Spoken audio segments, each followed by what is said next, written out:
Olá a todos e todas, estamos dando início a mais uma entrevista especial do canal Emancipação do Trabalho.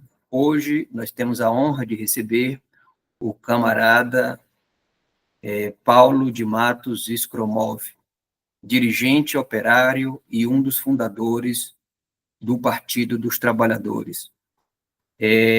Gostaria de, sem mais delongas, começar a perguntar como o camarada vê a situação mundial hoje, no início do 2025, com a posse do Trump, a situação no Brasil, com a extrema-direita se animando a tensionar, e mais ainda que a extrema-direita, a própria burguesia e os monopólios aqui instalados, dispostos a pressionar ao máximo o governo de Lula e tensionar para a volta do fascismo tupiniquim ao poder.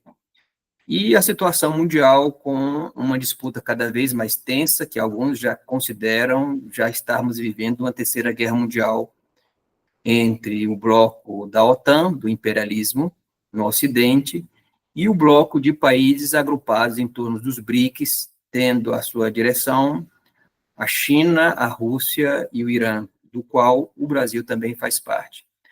Paulo, é mais uma vez um prazer te receber aqui. A última vez que a gente conversou foi em dezembro de 2020, se não me engano, e que você já faz mais de 4 anos, e fique à vontade para tecer suas considerações. Obrigado pelo convite, é um prazer falar com os seus telespectadores, aí, os internautas do Emancipação do Trabalho. Bem, é obrigatório começar pela situação internacional, porque ela impacta sempre, mas, sobretudo, nessa quadra, nesse momento, nessa conjuntura internacional. Não há quem esteja, nenhum recanto do planeta, nenhuma parcela da humanidade está livre de sofrer as consequências de passar pelos riscos e ameaças e tensões da conjuntura internacional. O mundo não tem mais de um império. Esse é o primeiro aspecto. Tem um império unipolar, é os Estados Unidos da América do Norte, onde a classe dominante, ao final da guerra, em 1945, 46, aliada com outros impérios europeus em decadência e com o concurso decisivo, heróico, da União Soviética, derrotou a tentativa de um império alemão, no caso, um subimpério italiano e alguns aliados japoneses, também com pretensões imperiais, de disputar, que foi esse o sentido, uma guerra interimperialista, tanto quanto já fora a Primeira Guerra, em 1914 até 18.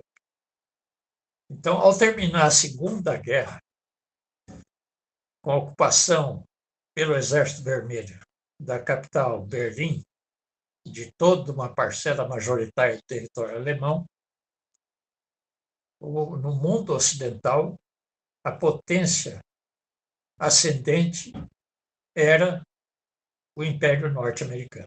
Era a burguesia norte-americana que, afastada do cenário central da guerra,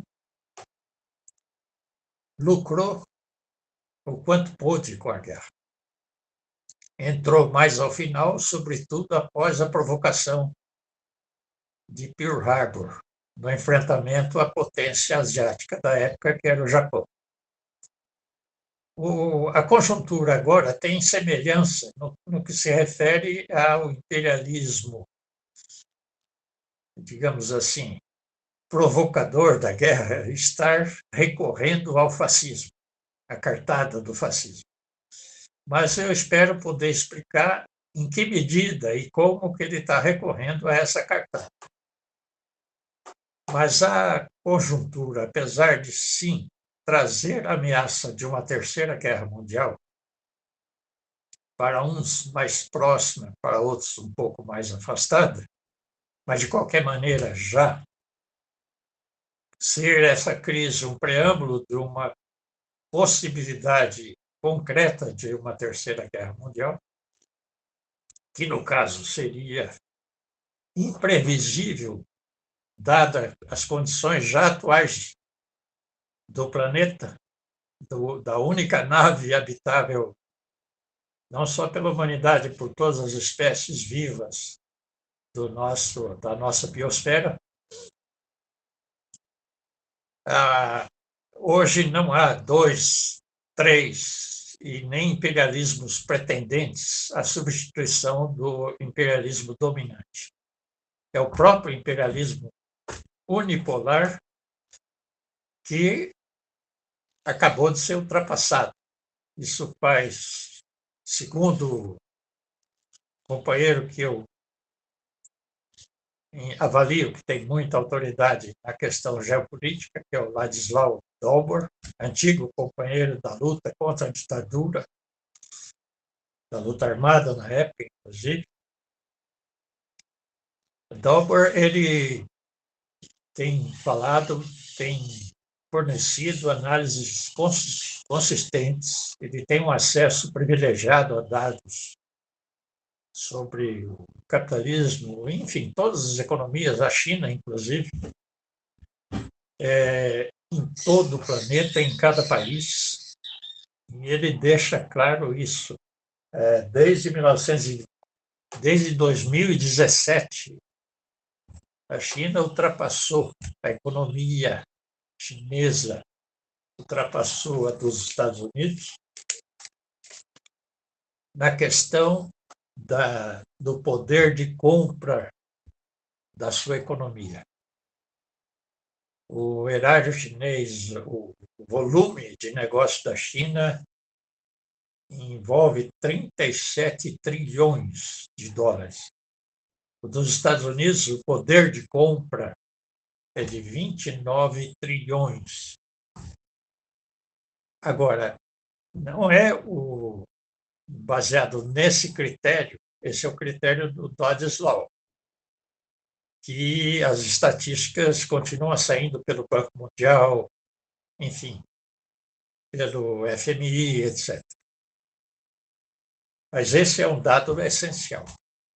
Agora, é claro, a China tem 1 milhão e 400 milhões de habitantes, os Estados Unidos têm 350 milhões de habitantes. Então, a renda per capita é, claro, disparadamente maior nos Estados Unidos, só que a desigualdade social é também disparadamente maior.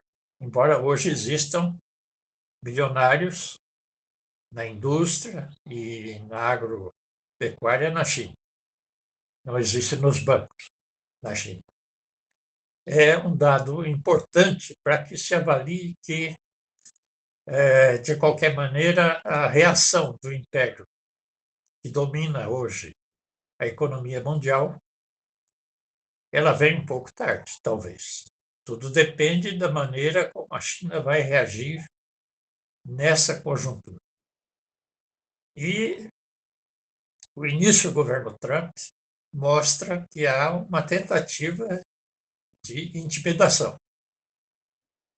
Não é? Quer dizer, os Estados Unidos não vivem uma situação revolucionária, não existe ameaça de uma revolução social nos Estados Unidos. Apesar de concordar com o Trotsky, já nos anos 40, o país mais bem preparado para o socialismo é os Estados Unidos, do ponto de vista objetivo da situação nacional deles, né, local, da quantidade de trabalhadores e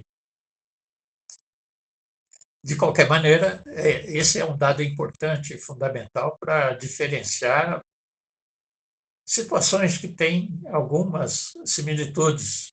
Por exemplo, a 1937, 38, ou, digamos, se quiser comparar o segundo, o Trump 2 com 1933, alguns analistas dizem que nós estamos no 33, 1933, comparando com o parâmetro anterior da Segunda Guerra, com o fascismo. Mas é importante também a análise do Norman Finkelstein. Ele alerta para um ponto essencial. É um espantalho ainda, nesse momento, estamos falando dessa conjuntura, o nazifascismo. É um espantalho com o qual os donos de dinheiro do mundo, né, que, digamos, o PIB mundial é de 100 trilhões, eles dominam 50 trilhões, os 10 maiores grupos norte-americanos, não é? Portanto, esses são os donos. E no caso do governo Trump 2, mais claramente do que nunca, não é? É uma eleição que foi ganha à custa do financiamento direto dessa elite, dessa oligarquia supermilionária norte-americana, quer dizer, sediada ali, referenciada, não é? Que ela não tem pátria, mas a base de operação dela é ali, nos Estados Unidos. Ela controla o aparato industrial militar e ela dispensou. Essa é uma diferença também importante que eu queria remarcar. Eu falei aqui do final da guerra e ascensão dos norte-americanos diante da decadência, da destruição, inclusive, do imperialismo anterior mais forte, que era o inglês, o britânico, mas também do francês. O país ficou ocupado quase todo o tempo, a partir de 1938, pelo nazismo, a sua maior parte, inclusive algumas das suas colônias. E, ao final da guerra anterior, 45, 46, o governante norte-americano que herdou do Franklin Roosevelt, ele tinha dois, o Truman, ele tinha dois ministros fundamentais que discordavam o que fazer com o botim, com a herança dos impérios decadentes, francês, inglês, belga, português. Ele tinha dois ministros, é interessante isso, porque eles tinham propostas radicalmente opostas. Tinha um ministro chamado Marshall, e tinha um ministro, se eu não vou pronunciar corretamente, mas eu leio o nome dele como Morgenthau. Tinha um ministro chamado Morgenthau, que propunha o que nós hoje chamamos de neoliberalismo.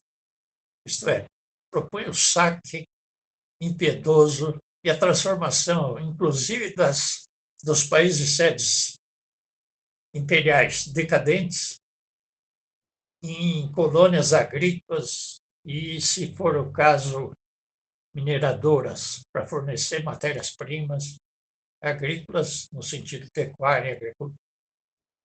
O que fazer com a Alemanha, principalmente? O que fazer com a Turquia? O que fazer com os impérios derrotados, em primeiro lugar, e depois com os impérios aliados? E a opção do Truman, e não é do Truman, na verdade, desse estado profundo das grandes corporações, dos mega financeiros, né, financistas, decidiu que o risco de uma revolução social naquele momento, inclusive o Império Alemão havia levantado a questão do fascismo, que na Alemanha chamava-se nazismo, mas é o mesmo recurso que a Itália, Mussolini, não é? De Salazar em Portugal, de Franco na Espanha, também usaram para assumir o poder em seus países. E é interessante isso, porque quem havia concorrido decisivamente para libertar a Itália tinha sido, sobretudo, os partisans, partidos comunistas e, secundariamente, socialistas, os partidos operários. Tanto que, na montagem do governo pós-Mussolini, para colocar a burguesia numa frente ampla no governo de reconstrução, tiveram que chamar até um general Badoglio, mussolinista, arrependido, supostamente. Nós agora no Brasil sabemos o que é ser bolsonarista arrependido. Era algo assim. Era tão pobre a participação da burguesia italiana na resistência ao fascismo que eles não acharam nenhum líder. Tiveram que recorrer a mussolinistas arrependidos de última hora. E na França não foi muito diferente. O De Gaulle, quando chega, a resistência já estava nas portas de Paris. A resistência era basicamente o Partido Comunista e o Partido Socialista. Basicamente. Não é? Era a classe operária, eram os trabalhadores, que tinham como referência fortíssima a Revolução de 17. Era outro momento. Hoje a classe trabalhadora, somente num setor de vanguarda, ainda conserva essa referência. Não é? Mas na época, não. Os grandes partidos da classe trabalhadora europeia se inspiravam diretamente e mantinham vínculos até enganosos, mas que eles pensavam ser com a continuidade da Revolução de 1917, a Revolução Bolchevique. Então, veja, o imperialismo ali afasta as ideias do Morgenthau e adota as do ministro Marshall, e passam a reconstruir o capitalismo europeu, inclusive nas sedes dos impérios adversários, inimigos durante a guerra. O próprio Japão. O imperialismo percebeu que, logo depois, com a Revolução em 1948, na China, não é? E depois o seu alastramento para setores na Coreia, chamada Indochina, não é? Até um trotskista ganhou a prefeitura de Saigon logo depois da guerra, não sei se você sabe disso. Um trotskista chamado Tatu Tau, que foi morto pessoalmente por um stalinista, sob tortura. Mas isso são coisas antigas e que não interferem hoje, né? Mas são histórias importantes para se conhecer. Então, diante do risco da revolução, até o Japão foi reconstruído. Até o capitalismo japonês foi reconstruído. Claro, com uma ocupação militar ferrenha, com a tomada de países que tinham sido, ainda que por momentos, durante a guerra, colônias japonesas, tipo Filipinas e outras ilhas do Pacífico. Não é? Então, veja, esse dilema entre arrancar até a pele dos trabalhadores, deixá-los trabalhar numa situação análoga à escravidão, que é o objetivo do liberalismo, mal chamado, né, liberalismo, num momento que não há concorrência intercapitalista, né? Liberalismo é aquela coisa do Adam Smith, mas, enfim, essa é uma outra interessante situação. O mundo conheceu, então, até a década de 70, no pós-guerra, um período digamos, de avanços, inclusive, é claro, setorialmente, não os países coloniais, mas na Europa, essa tática do Plano Marshall, do Estado de bem-estar social, etc., que é interessante, não se adota nos Estados Unidos, porque o risco da revolução lá não se colocava também. Chegou a se esboçar no início da crise de 1930, no início do governo Roosevelt, não é?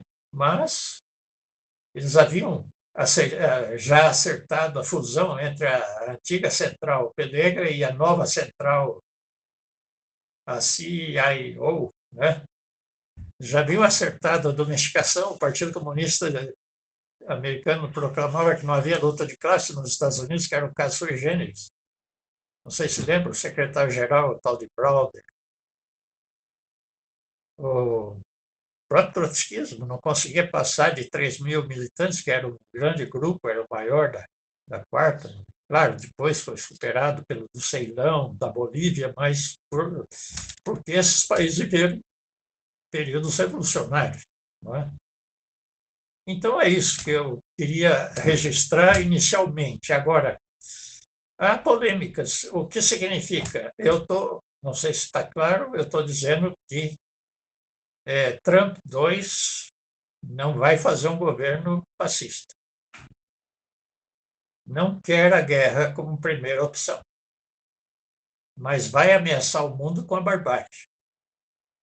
E já começou, evidente. Começou ao estilo de um que ele sabe fazer, um bufão.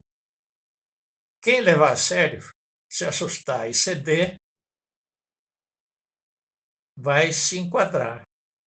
Agora, a complicação é que o Biden fez um monte de besteira, de burrada. Não é errado que dizem que foi um dos piores governos. Não é? Até o Jeffrey Sachs define assim: foi o pior governo que o imperialismo conheceu. Ele fez as três coisas erradas.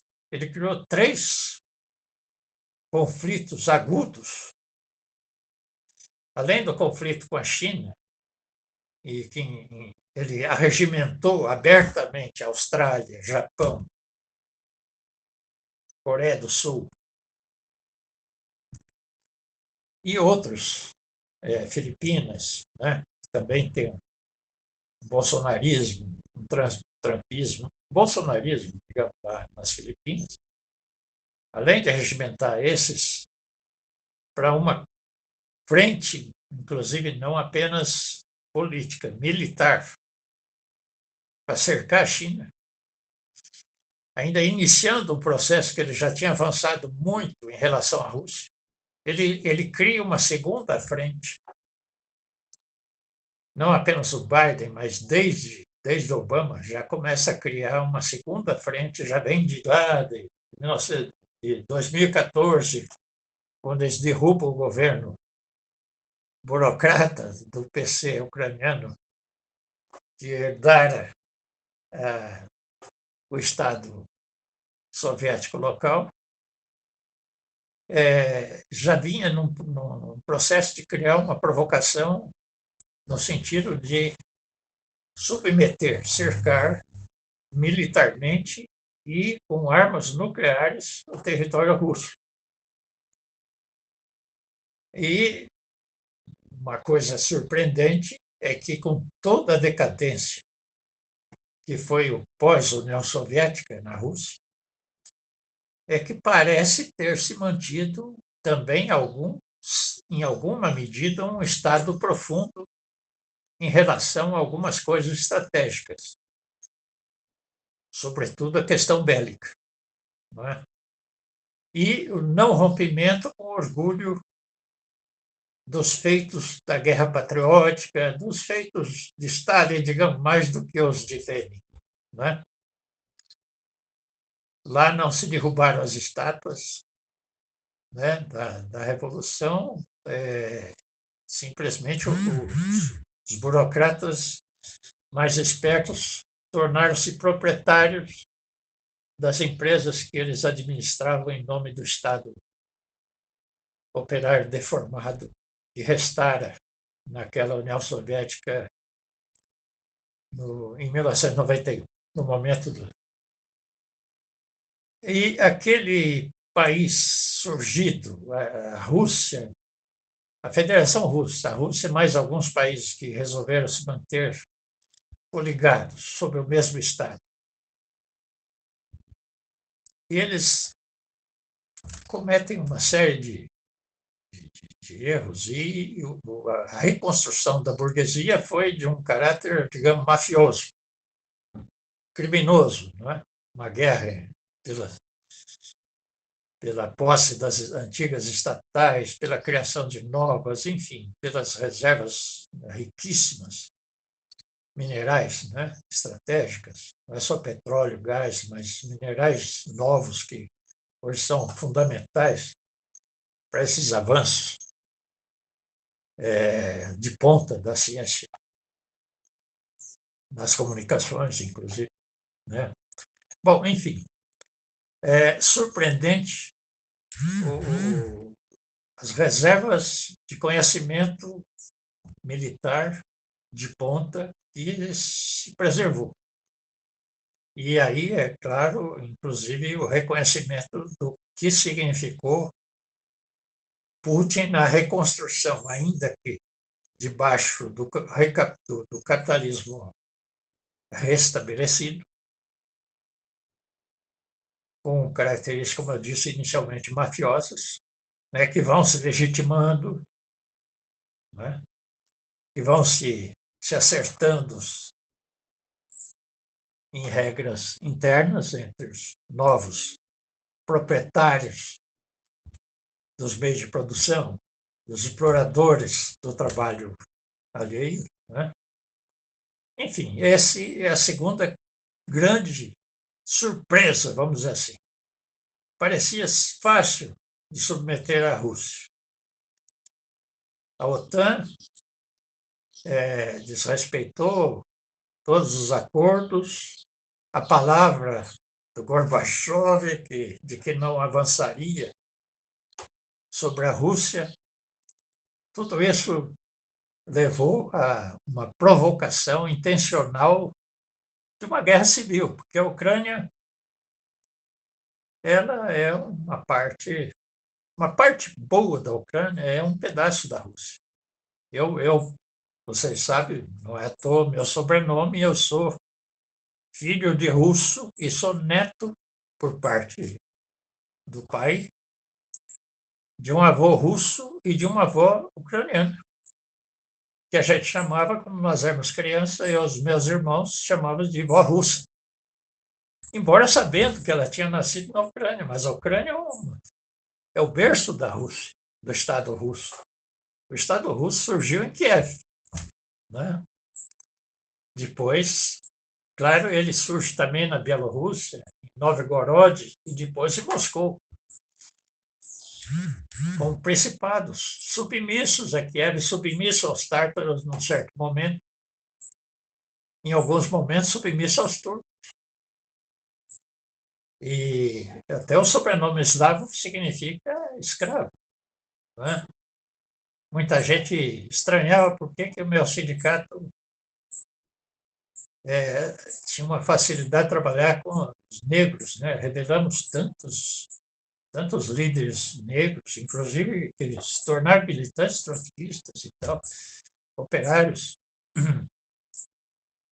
É porque essa carapuça do escravo, ela nunca foi racial. Né? O mercado de escravos em muitas cidades, já na Idade Moderna, eram de pessoas brancas. Não havia isso.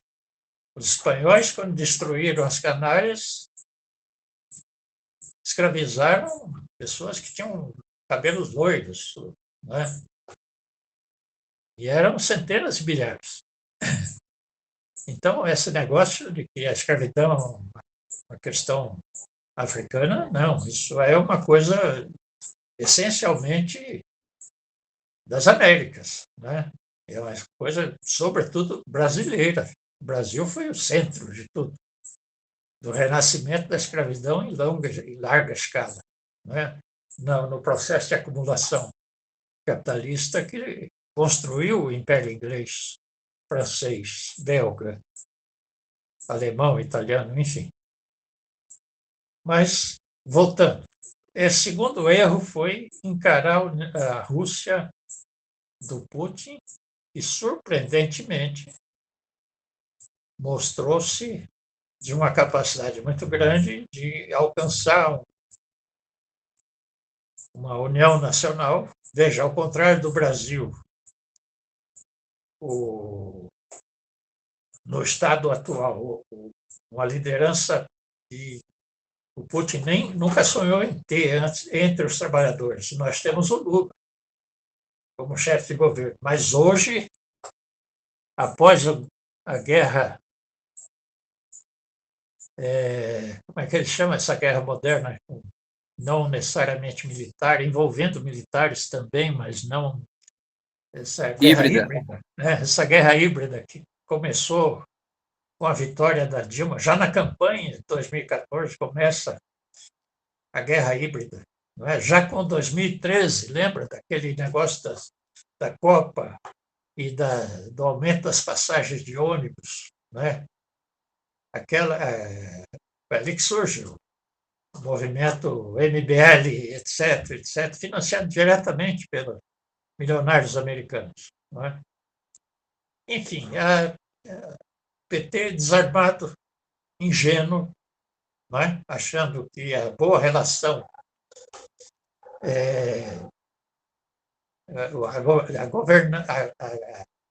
governar o Brasil sem fazer mudanças estruturais, que estava ao alcance num primeiro momento. Tudo bem que não era o momento já em 2012, quando o Lula vence. Isso não estava ao alcance. Mas deixa essa digressão para a situação nacional. Voltando à internacional, então, o segundo erro, além daquela questão de Taipei, da Aliança do Pacífico para cercar a China militarmente, com o Japão, Austrália, Filipinas e Coreia do Sul, que já não se sustenta.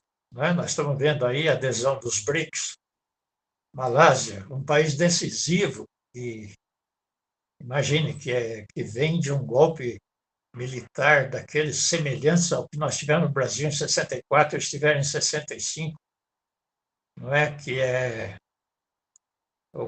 aquele país que é conjunto de ilhas muito povoado. Indonésia, recém-aderida como membro pleno do BRICS, o que não quer dizer fidelidade política nem militar, não é? Vamos ter claro, mas essa aproximação econômica, o fundo do problema é econômico, não é? A guerra, como conversamos particularmente, é a continuação da política por outros meios, e a política é a luta pelos interesses econômicos, na sua essência. Não é? Deveria ser entre o capital e o trabalho, mas como o trabalho nem sempre tem consciência do que esse é o significado da política, às vezes a política fica como distração para setores da própria burguesia, no saque à classe média, no saque mais aprofundado aos trabalhadores, sem que eles tenham participação própria, né, através de seus próprios partidos, nesse jogo. Mas aí, o segundo erro, essa segunda frente na Ucrânia.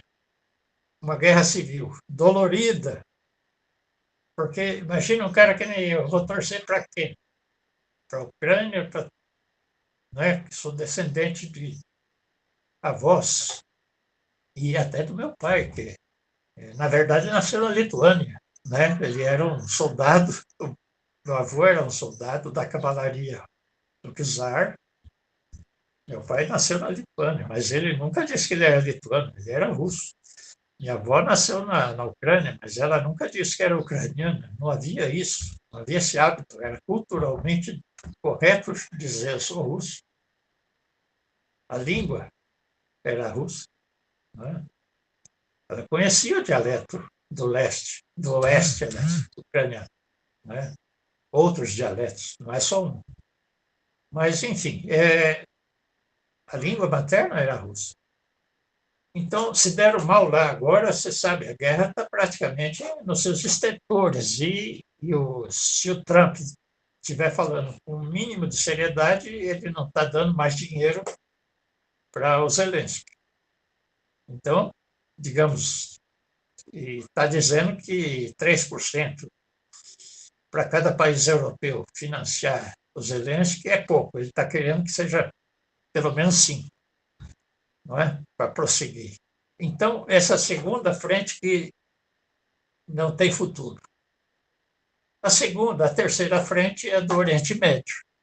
Olha que também começou lá atrás. O Obama ganhou o Prêmio Nobel da Paz. Lembra? Estava assumindo e ganhando o Prêmio Nobel da Paz e se tornou, digamos, os 4 anos dele. Não necessariamente ele decidiu, porque não é o presidente que decide, né? É o estado profundo dos financistas, né? Nos Estados Unidos, é que decidem o que o império vai fazer, deixar de fazer. Tanto que o Biden ele passou dos 4 anos, talvez ele não tenha governado lucidamente nem o primeiro. Descobriram que ele estava senil quando ele virou candidato, que ele teve que fazer campanha e não conseguiu fazer campanha. Então, quem tocou o governo Biden? Que foi esse horror. Não é? Foram os tais especialistas, os assessores. Bom, mas enfim. E o terceiro é o Oriente Médio, é Israel, a parceria com Israel para criar digamos, uma ponta de lança da OTAN, né? Já eles vinham tentando isso, transformar a Turquia, negociando a sua aceitação, entre aspas, como membro da União Europeia, com a entrada na OTAN, ela esboça que vai completar esse processo e, de repente, ela cai fora e hoje está se aproximando dos BRICS. Parece que até tem novidades a respeito de uma formalização como membro mais pleno. De qualquer maneira,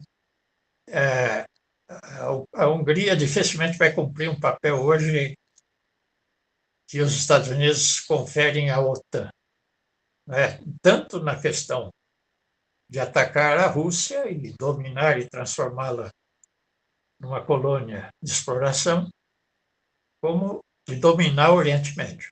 Então, me parece também que, você viu, eles viram essa tomada da Síria, essa derrubada do Assad, com muita alegria e, de repente, já não estão tão felizes assim, porque a Turquia já não é tão confiável. Né? E, de repente, os cortadores de pescoço, radicais, fundamentalistas da Síria não começaram a cortar pescoços ainda e estão achando muito estranho o que está acontecendo. E agora parece que a Rússia está firmando um impacto também não tão profundo quanto fez com o Irã, né? Recentemente, na véspera da posse do Trump II, mas parece que está caminhando para isso com a Turquia. E, de qualquer maneira, o plano de erradicar, de fazer a limpeza étnica, quer dizer, que ele mandam parar a guerra. Por quê? Porque a guerra do Oriente Médio, principalmente esse massacre, esse genocídio em Gaza, erodiu a própria Europa. Não é? Qual é o povo que hoje apoia o sionismo? na Europa. Não dá para dizer que a Inglaterra, com manifestações que chegaram até 1 milhão de pessoas em Londres, esteja apoiando o sionismo. A extrema-direita, o fascismo, apoia, mas até certo ponto também, porque eles entendem que é uma questão tática. Mas o nazismo nunca vai apoiar 100% nenhuma das causas, por mais distorcida que seja, do judaísmo. A questão do Oriente Médio, então, foi um desastre na própria questão asiática, onde a população australiana, por exemplo, é uma das que mais se manifesta a favor dos palestinos. A Irlanda, que é a menina dos olhos, né, onde se investiu essa turma dos maiores capitalistas americanos, transformou a Irlanda numa coqueluche do capitalismo europeu. O povo irlandês e até os políticos, o parlamento irlandês é dominado esmagadoramente por pró-palestinos. Não é? Quer dizer, veja, a Europa, a França, não é? Com a presença árabe hoje tão forte, não é? Hoje perfeitamente legitimada como parte do povo francês. Não adianta a Le Pen pretender uma limpeza étnica da França, que é um negócio completamente absurdo nessa altura. Não é? Quem é a maioria na França? Os gauleses, os árabes, nesse momento. É um negócio maluco, os africanos. Não é? Enfim, a própria Alemanha viu quando esse cara, do dono do X, o homem mais rico do mundo, faz a suástica não, faz o gesto hitlerista na posse, na inauguração, a repercussão, e depois ele fala uma besteira sobre as eleições alemãs que estão chegando, que estão aí. Ele fala que vai apoiar o Partido Fascista. A reação da população alemã, olha, manifestações multitudinárias impressionantes, que não se via na Alemanha desde a época, desde 67, que foram aquelas manifestações dos estudantes que chegavam a atacar as bases americanas na Alemanha Ocidental. Não é?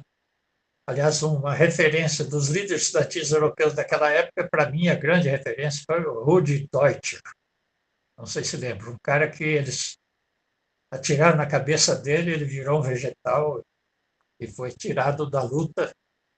Era um alemão oriental, expulso da Alemanha Oriental e perseguido na Alemanha Ocidental e mal visto na Alemanha Oriental, porque começou a rebelar a partir das universidades, a juventude.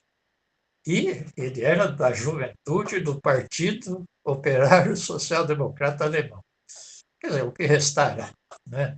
Era o nome e pouco mais que isso.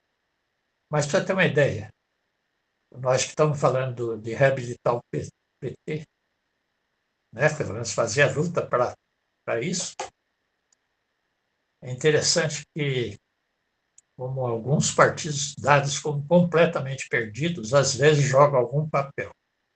Nesse momento, não há dúvida, não é, que o que acordou, o que despertou essas milhões de pessoas saíram às ruas na Alemanha nesses dias, certamente essa velha tradição que tem lá de Plekhanov, de August Bebel, né, de La Salle, de Kautsky, que tiveram seus bons momentos, nem sempre jogaram contra a classe trabalhadora. Alguns até o final jogaram a favor. Então, é isso. No Oriente Médio, o desastre não é menor. Veja bem, os palestinos, nesse momento, têm um respaldo de países que os americanos não suspeitavam. Não é? Veja, esses dias mesmo, a Jordânia, uma monarquia, cá entre nós, fajuta, né? Deixada pelos ingleses, igual a saudita, igual os militares egípcios agora, que são financiados pelo erário norte-americano ainda, né? Não estão favoráveis à limpeza étnica proposta pelo Trump na Palestina. Ele manda parar a guerra porque é um desastre. Continuar aquele massacre que não era guerra, né? O genocídio foi desastroso do ponto de vista do resto do mundo. Claro que foi desastroso para os palestinos, não é? Foi um negócio horror, televisionado, filmado, documentado diariamente, a cada minuto. Uma vergonha para a espécie humana, né? Mas é um puta fracasso, né? O Israel, quer dizer, veja, a destruição da Líbia, a invasão do Iraque, já com Bush, né? Tudo foi muito. Eles saíram derrotados no Afeganistão, saíram corridos, deixaram no lugar quem? Aqueles que eram os seus adversários, que foram o pretexto da sua invasão no país. Né? Então, é um fracasso nas três grandes. Claro, tem outras tensões, mas essas três áreas de tensão que o imperialismo norte-americano criou na sua belicosidade, né? E isso é um dado também, que é importante, muita gente às vezes não analisa, como eles têm o domínio das comunicações, da propaganda no mundo. Pode ser que alguns que estão nos ouvindo não tenham essa informação. Mas qual é o único país que usou bomba nuclear contra outro país? Os Estados Unidos, da América do Norte. Qual é o país que mais fomentou guerra? Quantas guerras a China fomentou? Não é? Pelo contrário, ela chegou até a intervir contra algumas revoluções. No caso, quando o Vietnã expulsou dos Estados Unidos, 300 mil soldados chineses invadiram, tentaram tomar Hanoi. Eu, por exemplo, fiquei assustadíssimo quando soube que meus companheiros que moravam em Santiago do Chile, dia 11 de setembro de 73, quando buscavam a embaixada chinesa, imaginando que ia dar acolhida aos perseguidos pelo fascismo, pelo Pinochet, que era a morte. Cair na mão do Pinochet era a morte certa. Até hoje não se sabe quantos milhares foram enterrados lá em Atacama, quer dizer, nem os corpos. E a embaixada chinesa devolvia para a polícia do Pinochet os refugiados que a buscavam, imaginando que era uma embaixada de esquerda, que era contra o golpe, que era a favor do Allende, a favor da Revolução. Né? Então, quer dizer, é até surpreendente um debate que cabe aqui colocar, estamos falando da conjuntura internacional, porque esse é um dado fundamental. Um companheiro importante, uma tendência importante do PSOL está discutindo o caráter do Estado chinês. Para mim era uma coisa tranquila. Era um capitalismo reconstruído, digamos, claro, de maneira diferente do capitalismo russo reconstruído, né, herdado pelo Putin, mas, de fato, estranhamente, tem características formais. O Partido Comunista, uns 100, 110 milhões, quer dizer, vamos dizer assim, nem 10% da população é filiada, um partido dominante. Que se saiba, o nível de repressão hoje não é grande, é como qualquer Estado, digamos, nacional, e, portanto, não estou dizendo que não é uma ditadura, mas é uma revolução que surge no momento que é auge do stalinismo, né? Quando estava colhendo os frutos da vitória na Segunda Guerra. E do prestígio. Né? Falar nisso também, cabe um preâmbulo aqui. O Parlamento Europeu, ridiculamente, acaba de tirar uma decisão de proibir. Claro que as leis dele têm que ser referendadas em cada país europeu, membro da União. Acaba de proibir o uso de símbolos nazistas. Eu ia falar fascistas, né? Porque é o genérico. Nazista é o fascismo alemão. E comunistas. Proibiram o uso de. Imagine como é que fica. Em alguns países, os partidos comunistas ainda têm uma importância, inclusive eleitoral, ainda tem bancadas. Talvez no próprio Parlamento Europeu deve ter bancadas de comunistas. Imagine você falar isso na Europa, que foi libertada do nazismo pelos então chamados comunistas, né, que ainda viviam sob um regime criado pelos comunistas. O parlamento, ridículo esse, né, europeu, que é um fracasso. Quer dizer, a União Europeia, concebida com esses objetivos, por causa da OTAN, por causa do alinhamento absurdo, submisso, né, acaba de se autodestruir. Eu não estou falando dessa frente, que é a Europa, porque ela está envolvida diretamente na frente que eu mencionei, que é a Ucrânia.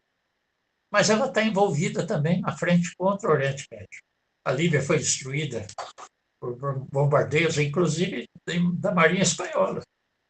Imagine, a Espanha, que agora o próprio governo socialista do Partido Socialista, não socialista necessariamente, se pronunciou contra o genocídio, a favor da cessação da barbárie, do massacre. Então, esses são os aspectos. Agora, para encerrar, para que sirva de referência para nós, aqui na conjuntura nossa, é fundamental isso. Então, veja, há muitas etapas a serem queimadas. A China, como eu mencionei aqui, houve alguns momentos que ela teve um alinhamento complicadíssimo. Essa mesma invasão do Vietnã do Norte, logo depois que eles puseram os americanos para fugir de Saigon,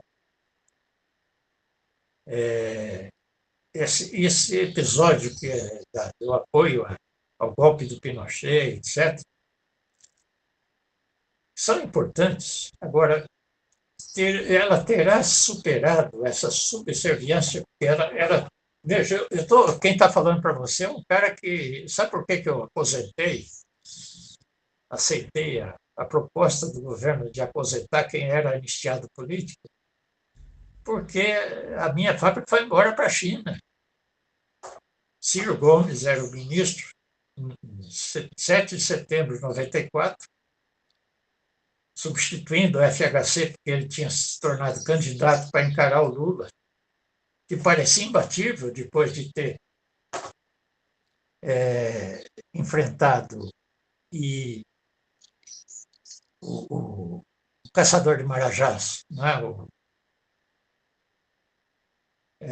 E ter enfrentado a quadrilha do PC Farias, enfim, com tudo aquilo já revelado, e depois ainda capitaneando a campanha das diretas, do impeachment do Collor, né? Que foi também uma campanha de multidões, de milhões de pessoas. Quer dizer, Lula parecia imbatível, mas o FHC, já então se alinhando com o neoliberalismo completamente, e o PT já domesticando a CUT, num processo de filiação à social-democracia europeia, já naquele momento completamente degenerado, e forçando a introdução do sindicalismo não mais classista, mas apenas intercorporativo, vertical em vez de horizontal, contra a burocracia e agora tornando-se também burocracia. Não é? Naquele momento, é importante, então, acentuar essas questões da situação internacional que vão depois informar como vamos, quais são as expectativas, quais são as possibilidades aqui no Brasil em relação às pressões que virão. O Brasil hoje, interessante isso. É bom registrar porque isso faz parte da internacional, mas é um dado que joga também para a conjuntura local. O Brasil, presidente dos BRICS, justamente no momento da posse. O Brasil, renovado na presidência do Banco dos BRICS. Quer dizer, você percebe que a China faz um movimento de não mais vacilar diante do imperialismo. Eu tinha citado vacilações antigas, algumas, as que eu citei muito antigas. Mas há algumas que nós podemos chamar de enfrentamento, porque o Biden não é o Trump 2 que está começando com sanções. Já havia sanções no Trump 1 e houve um aumento de sanções contra a China no Biden, nos 4 anos do Biden. Então, veja, a China já está, desde que ela ultrapassou em 2017 como maior economia com capacidade de compra do planeta, ela tem sido hostilizada na questão da economia. O Trump 2 vai ultrapassar o limite da política, da pressão econômica, da pressão política, da ameaça de guerra e não a guerra concretizada. Quer dizer, as guerras que eles estão prometendo e que estavam assustando, e assustavam sobretudo porque o estrago que eles estão conseguindo fazer com as tais big techs, que eles dominam completamente. A China acaba de mostrar que ela pode criar, e já criou, uma big tech alternativa.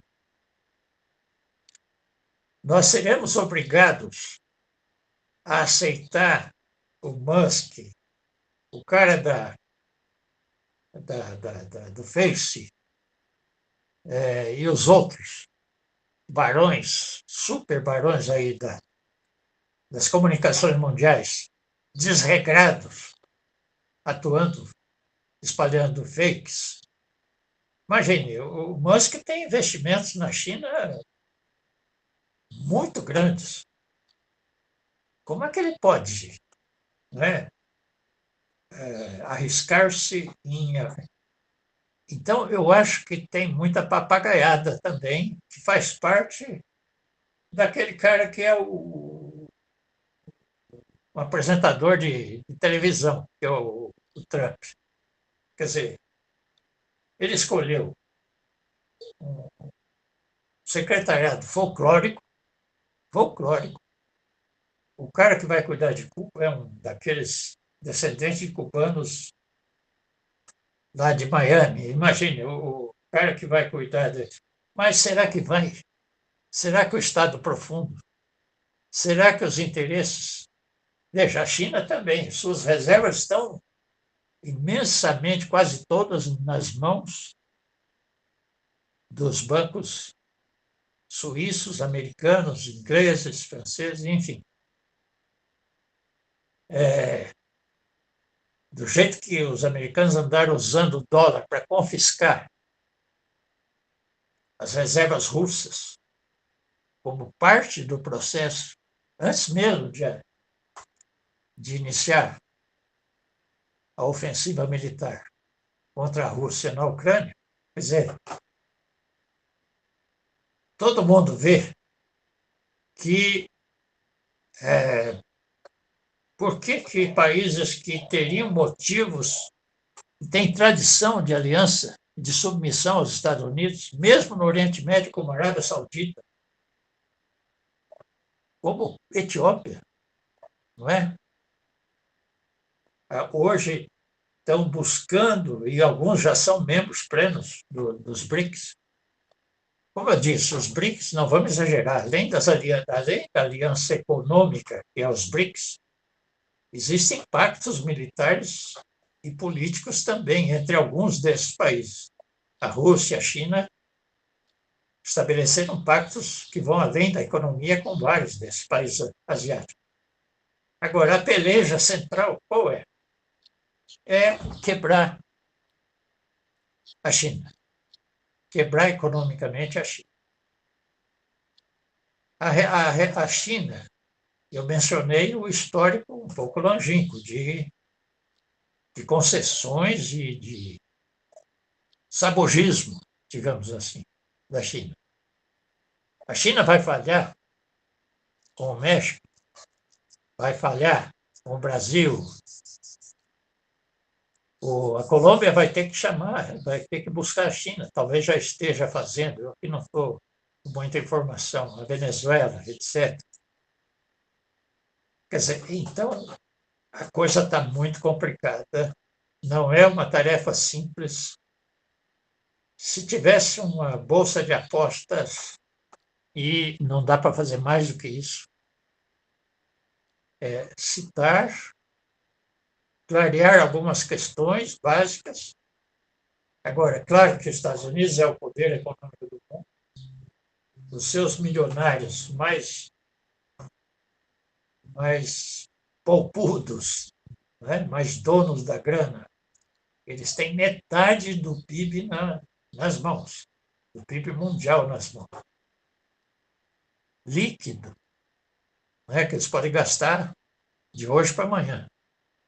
Então, é importante saber que não é adversário qualquer, mas, na minha avaliação, a China está escondendo ouro na questão militar. Ela já tem um acordo de algum tempo com a Rússia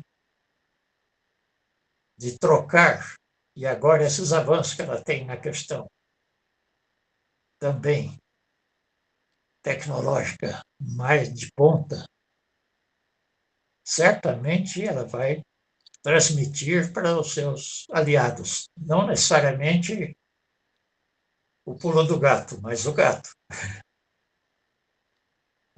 Um gato amestrado. Não como faz ele pular, mas como a Rússia está fazendo com o Irã. Não é? Eu acho que a Rússia não faria isso com um país teocrático. Mas, na geopolítica, é um país-chave para resistir ao projeto imperial no Oriente Médio. Então, é esse basicamente o cenário. Claro que eu posso falar muito mais, tem vários aspectos, além desses, tem questões que não são tão áreas de tensão quanto essa asiática.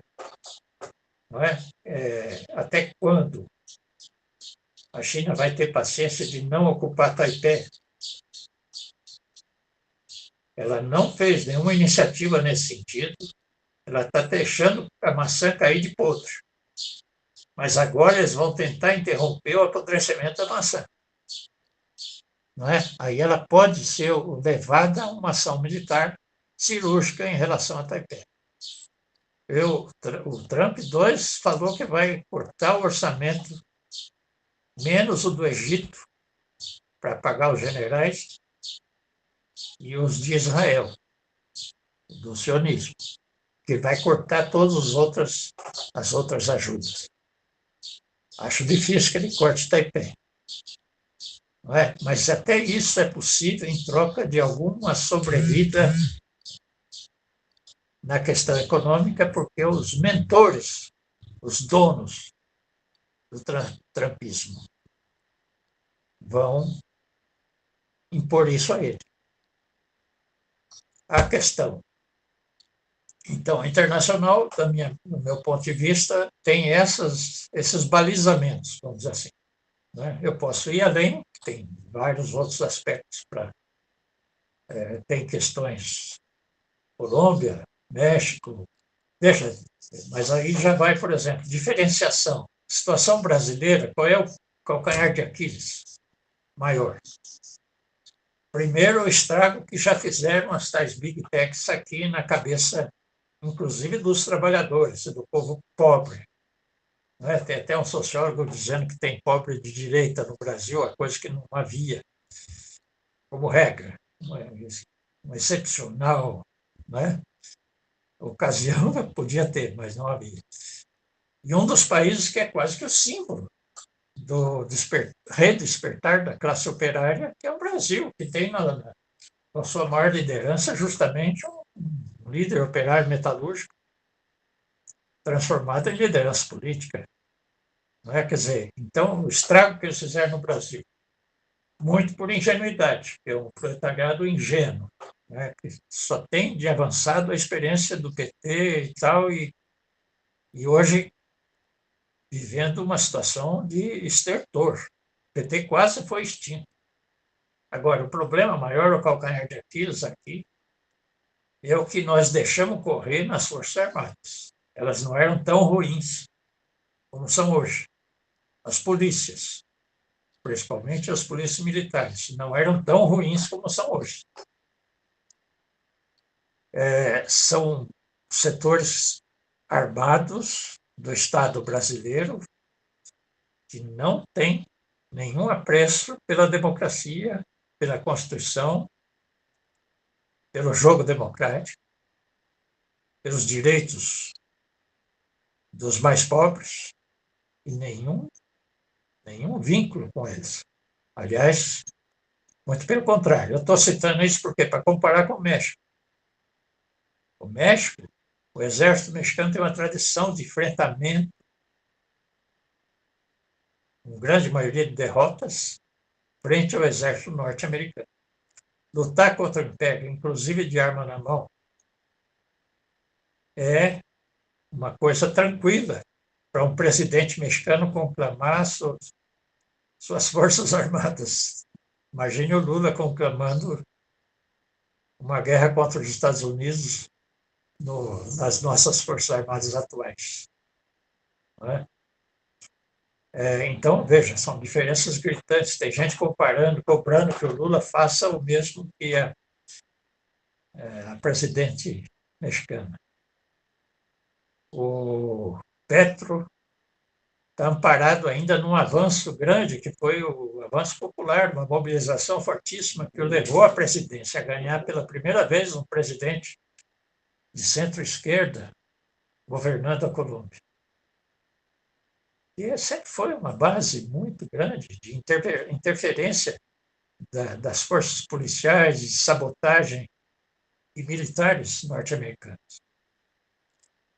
No caso da Venezuela, tem uma situação um pouco melhor. O exército, veja, a sua grande liderança de centro-esquerda saiu do exército. Tinha uma unânime aprovação no exército. Quer dizer, hoje o exército é chavista. Olha a nossa situação. Né? Olha a situação argentina. Olha a situação chilena. Até o presidente. Olha o Chile, que coisa terrível. O Chile que teve uma mobilização fantástica, corajosíssima, em plena pandemia.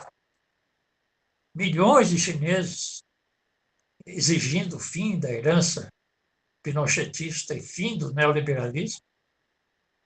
No entanto, o processo da Constituinte levou a um esvaziamento e uma inversão em que o presidente do assim chamado Partido Comunista é alinhado com os Estados Unidos. Não é? É essencialmente alinhado com os planos imperiais. E defende isso. Não é? São aspectos que eu não vou poder aprofundar, mas que seria importante ter mencionado aqui, que fazem parte aí já de uma conjuntura latino-americana, vamos dizer assim. E eu espero que essa reunião da CELAC deve acontecer agora, nos próximos dias, eu que estou meio desinformado aí sobre a data, mas que seja,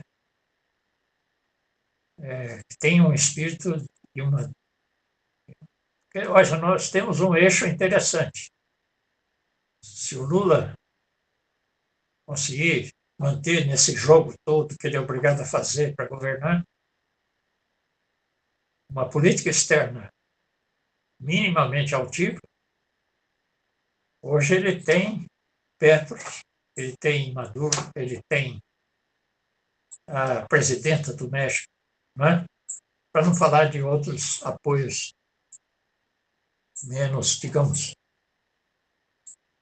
fortes, digamos, né? Fortes no sentido da força de cada país. Então, é isso que eu queria colocar assim como uma visão da situação internacional. Então, estou descartando que estejamos no preâmbulo de uma terceira guerra? Não, não é isso. Só que eu estou dizendo que tem muita vela para queimar na economia, na disputa, na guerra econômica, na guerra híbrida, as comunicações. Será que eles vão ter a unanimidade das grandes big techs? Será que não surgiu? Não é? Quer dizer, essa notícia, eu não estou tanto preocupado da nova big tech chinesa com a capacidade acima, inclusive, das norte-americanas, tecnicamente, tecnologicamente. Quer dizer, eu estou preocupado com o seguinte: os países que tiverem um pouco de altivez, um pouco de soberania, conseguirão impor regras, ainda pelos próximos meses, anos, as big techs que já estão instaladas, já estão servindo as suas populações, né? Então, se também nesse terreno eles perderem a dianteira, há uma possibilidade de que no momento em que eles quiserem decidir pela guerra, percebam que é melhor um acordo reconhecendo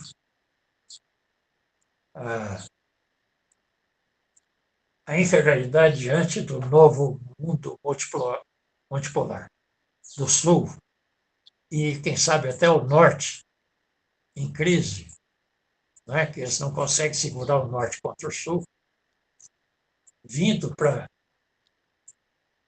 construir alianças inicialmente econômicas e políticas e militares no sentido... Veja, o Trump já anunciou, saiu do Acordo de Paris. Quer dizer, negacionismo. Dentro dos Estados Unidos isso tem consequências. Não são todo o meio científico norte-americano, que é de excelente qualidade, por mais que você se admire hoje dos avanços chineses e dos russos, sobretudo na tecnologia militar, não se pode desprezar que não tem qualidade a ciência nos Estados Unidos. Qual é a reação dos que sabem que o planeta está sendo destruído pela queima de combustíveis fósseis? E um cara que vem prometendo que em cima disso é que ele vai... ele está retirando qualquer ajuda à ONU, ele não vem na COP30, ele não vem a Belém no final do ano, ele vai boicotar abertamente, vai inclusive ameaçar quem participar. Então, essa é uma situação, e não é só o único órgão que ele se retirou, ele já tinha se retirado na prática do próprio Conselho de Segurança. Ele sabe que é insustentável a situação dos Estados Unidos fazendo vetos absurdos, né, que não corresponde, talvez hoje, a um terço do que aprova a sua própria população, né? Agora, se eles levarem adiante essa mobilização interna do fascismo, assanharem demais, eles podem assanhar a contrapartida. Eu nunca esqueço daquilo que Trotsky falava, que, do ponto de vista objetivo, das condições objetivas, o país mais pronto para o socialismo é os Estados Unidos da América do Norte. Tem um proletariado grande, mesmo que hoje bastante desindustrializado, mas ainda suficientemente grande, enorme, e que, se tomar consciência, porque, veja, o avanço do fascismo vai provocar reações, já está provocando. Parece que já tem pesquisas que o Trump hoje, se tivesse uma nova eleição, perderia, e perderia feio. Claro, se a eleição fosse fosse mesmo popular, né? Coisa que a democracia americana há muito tempo deixou de ser, né? Mas com regras em que fosse permitido o voto de todos os norte-americanos, certamente o Trump hoje perderia e de lavada, uma semana depois da posse. Então, o negócio, o jogo que eles estão fazendo é de um risco enorme, inclusive internamente. Eles vão ter que pesar isso o tempo todo. Na análise internacional, acho que talvez faltou um pouco falar mais sobre isso, mas como já falei demais, fiquemos por aqui na questão internacional. Muito obrigado, camarada. Foi um panorama bastante elucidativo do teu pensamento, sobre a tua interpretação sobre a situação da conjuntura internacional. Nós vamos depois fazer novos momentos em que a própria conjuntura internacional, da tal como você colocou, poderia ser desdobrada em vários elementos, como você próprio acabou de dizer. E também a conjuntura nacional que a gente só pincelou, você só pincelou e fez de uma forma metodologicamente correta, para depois a gente entrar nela. Te agradeço profundamente por teu panorama amplo da situação da conjuntura internacional, por tua lucidez, em vários aspectos aí que você colocou e botou o dedo onde precisava colocar. Te agradecemos pela participação no nosso programa mais uma vez e vamos continuar essa conversa com outros assuntos, outros temas. Muito obrigado, camarada Paulo de Matos Skromov. Obrigado, companheiro.